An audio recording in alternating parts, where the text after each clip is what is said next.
Good night, everyone. Tonight, God is good and God is good all the time. My name is Sammy Joe Spiritual. I'm here to give you a little short news on tonight, and we're going to talk about the new rules to require airlines to provide cash payment and not refund for delay and cancellation.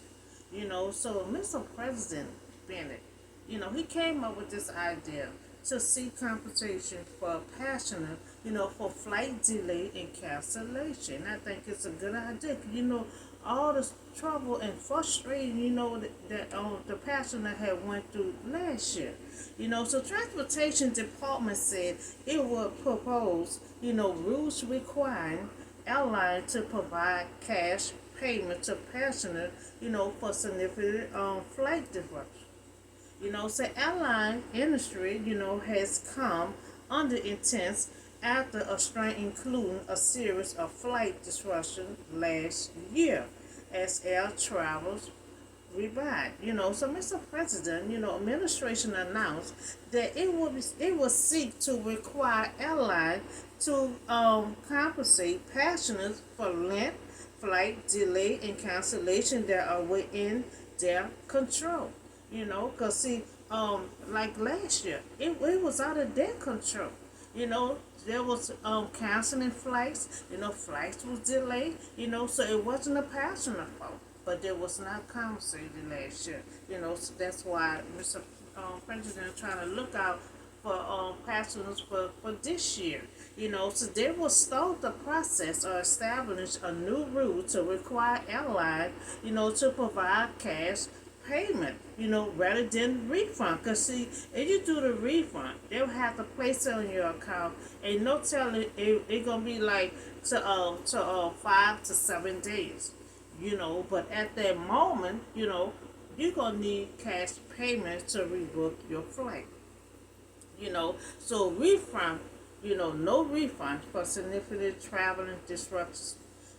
So we saw how frustrated, passengers was last year.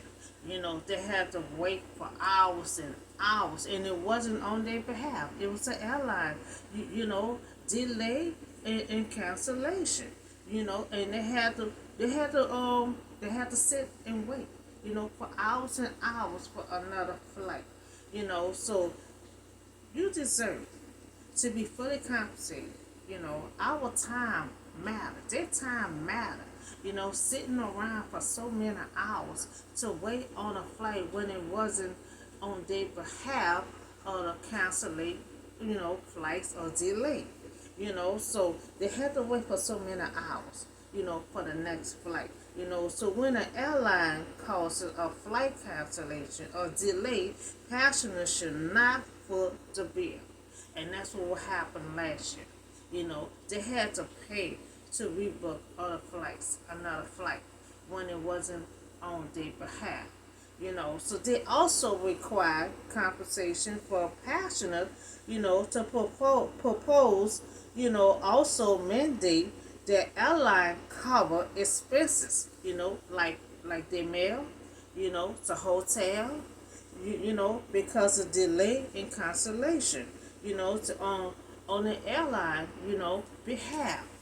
So that, all that time they had to wait, last year, you know, wait for so many hours. Sometimes 8 to 10 hours they had to wait.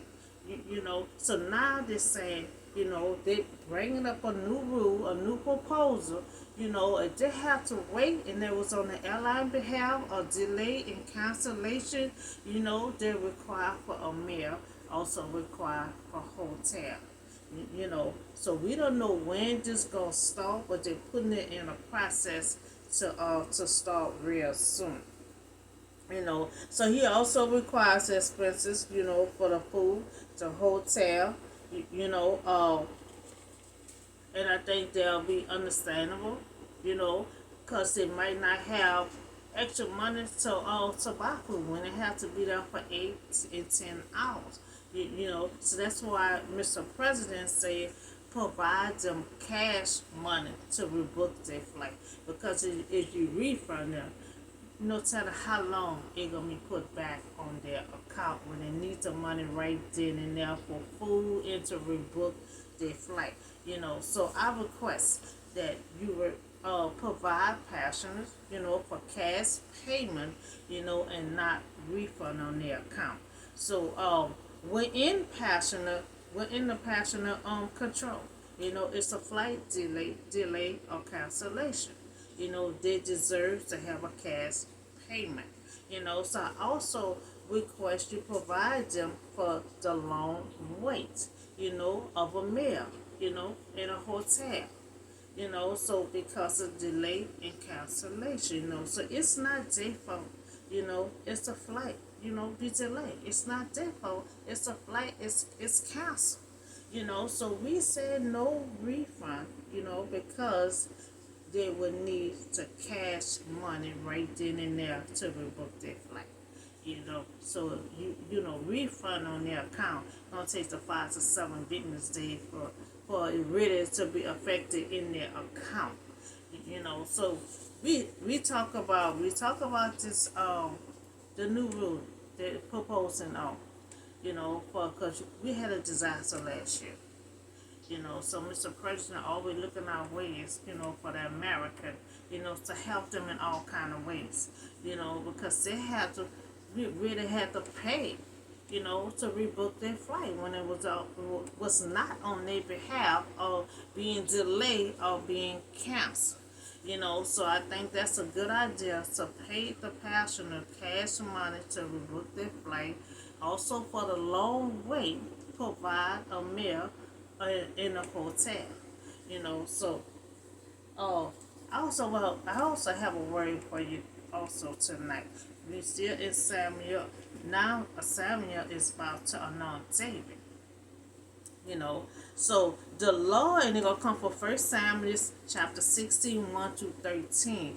So the Lord said to Samuel, how long, Samuel mourning for Saul. He feeling sorry for Saul.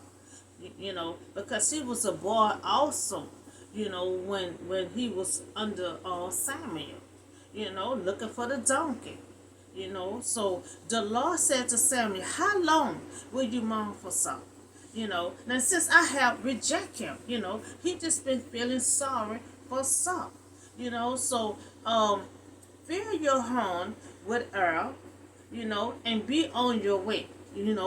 Now I'm sending you to Jesse's house. Now he's sending him to Jesse's house. See, God don't waste no time. Sending him to Jesse of Bethlehem. Now I have chosen one of his sons to be a king. You see, David, you know, um, Jesus is gonna be in David's bloodline. And I see David is already living in Bethlehem. Jesus gonna be born in Bethlehem. So now Samuel is still mourning for Saul.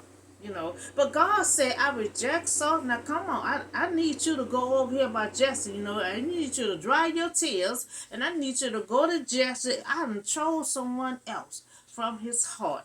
So God said, I reject Saul. So now, I need you to go to Jesse's house. I have someone else in mind. So now Samuel is scared.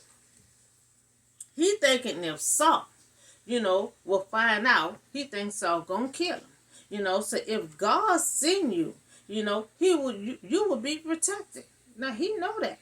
So the Lord said, take a heifer with you and sacrifice to the Lord. And this, God, this is God is in the mix. God was in the mix with Saul. Had him wandering around looking for the donkey. All the while he wanted him to meet up with Samuel to know him for king. So now he doing the same thing with David. He telling him, take a heifer with you. Go sacrifice. And matter of fact, invite Jesse to sacrifice along with you. And after you finish doing all that, I need you to have his sons to come out. And I'm gonna let you know which one it is. I need you to anoint. So God is in the mix of anointing another king.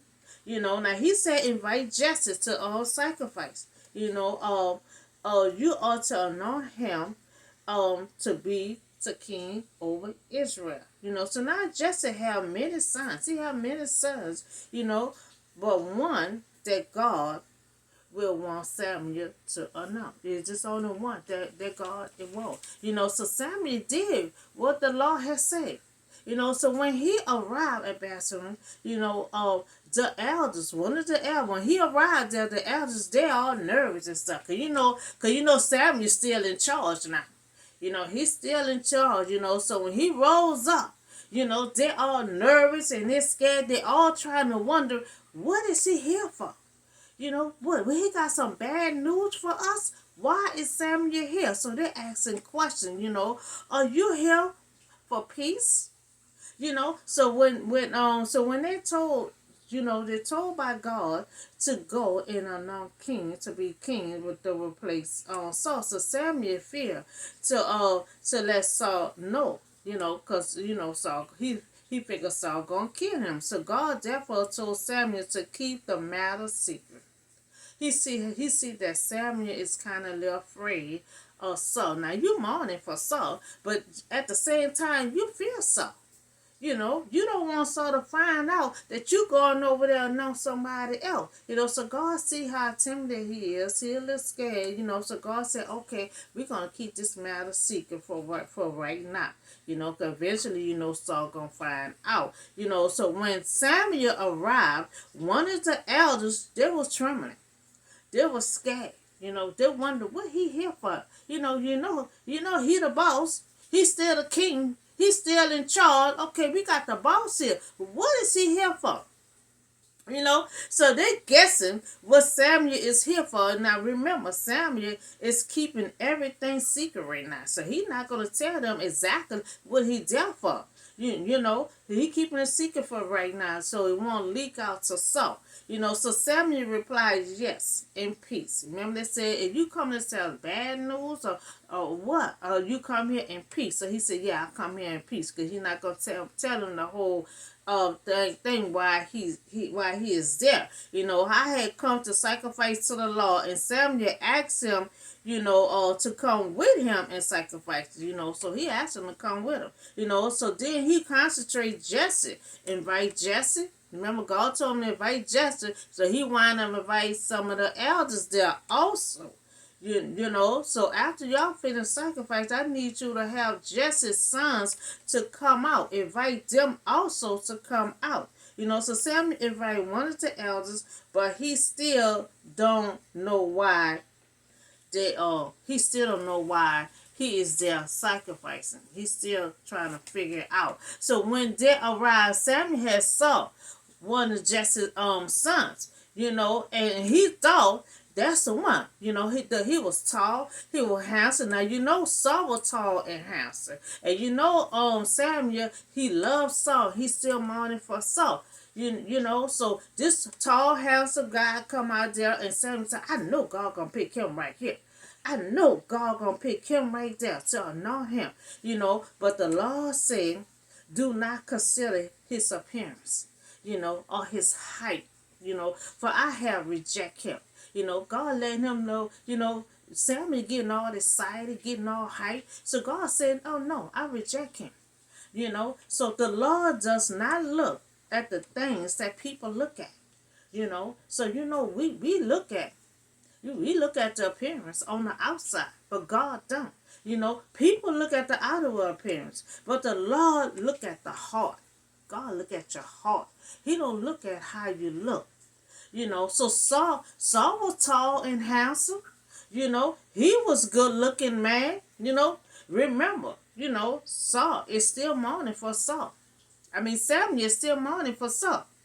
You know, for for um for the king for the time, maybe Samuel, have been trying to find someone that looked like Saul. Because he came out all tall and handsome. Saul all tall and handsome. And remember, Samuel is still mourning for Saul. So maybe he trying to find somebody similar of Saul. Because soon he came out, he got all hype and all excited. I know God gonna pick him. And God shut it down. God said, I reject him. Don't look at the appearance. Don't even look at the height. Because, when David come out, David going to be a little boy. That's why he tell him, don't look at the height. Don't look at the appearance. So So Samuel had been trying to find someone look like Saul to be Israel's next king, but God warned him against judging by appearance alone.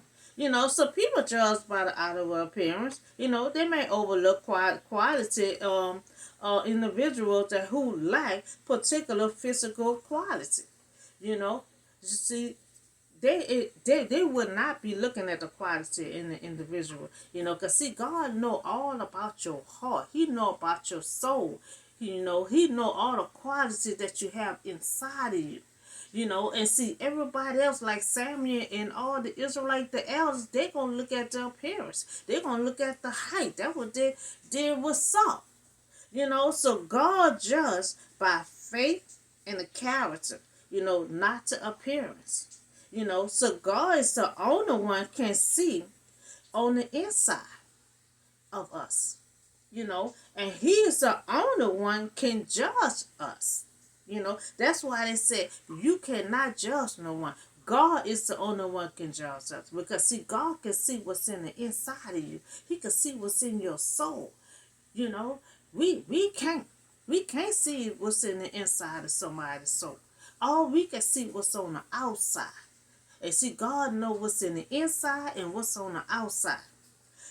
So many of us spend hours, each week maintaining our outward appearance.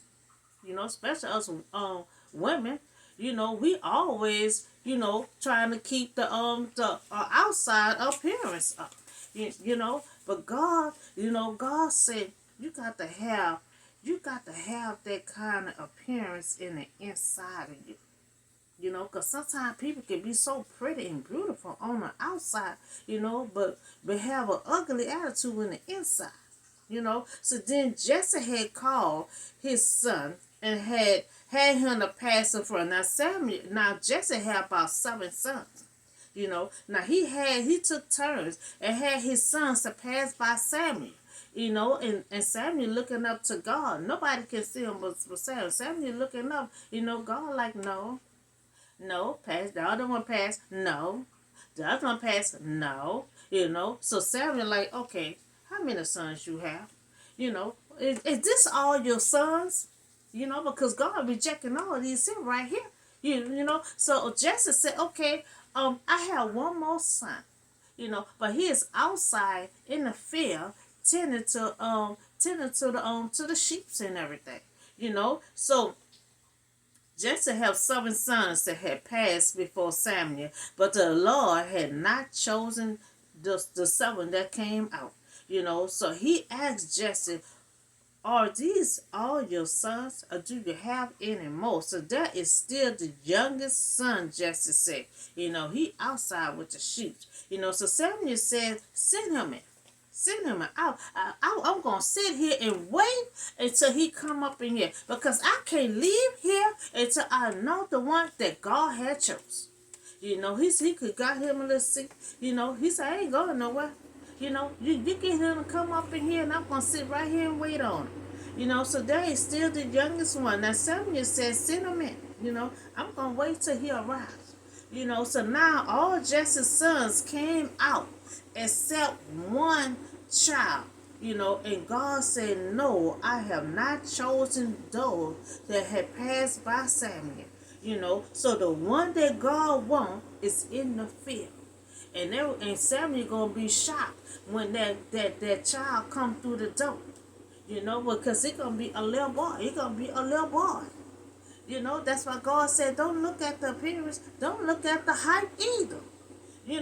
So he brought him in, and he was glowing. He's a child. He was glowing, with health, and he had a fine appearance and handsome features. So that's all Sam you're looking at. That's the first thing Sam said, okay, he handsome, but he had to look down, okay, he's a boy. So now Jesse, last son, came in, and he was a good-looking, handsome boy. So then the Lord said, raise and anoint him. This is the one. God said, this is the one. Anoint him. That's it. That's him right there. That's the one I chose. So Samuel had took the horn of the earl, anointed him in presence of his brothers. You see, all the rest of the brothers passed by. God rejected them. God said, "Oh no, I didn't choose them." But have all of them to stand in the presence, of David. Why you put the oil on his head?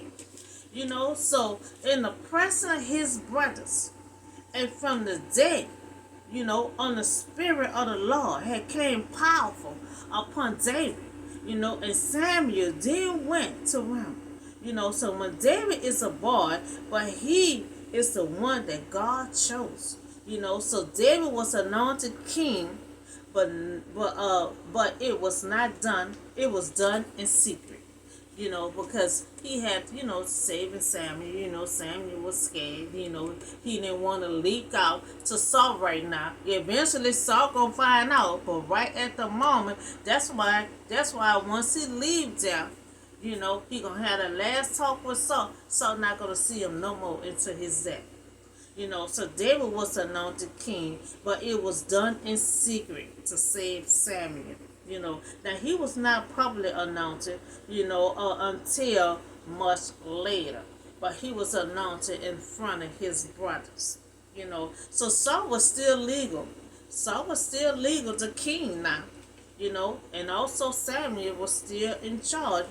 But God was preparing David.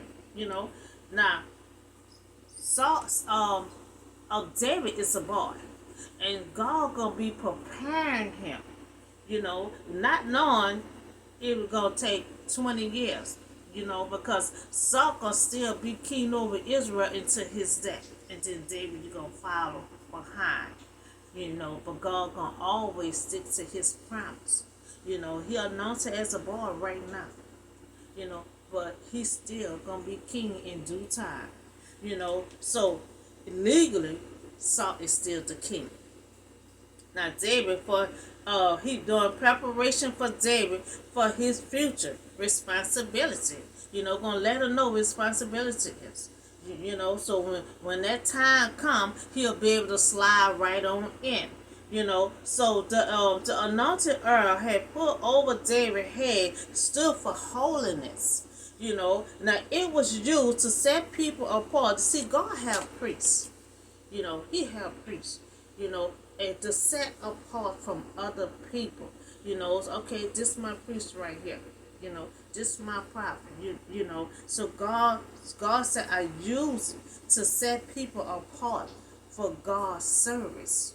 So each king and high priest, of Israel were anointed with oil. So although God rejects some, kingship, by not allowing any of his sons, now remember, Saul's sons is still alive. God rejects Saul, but God did not make his sons no king over Israel. He went outside of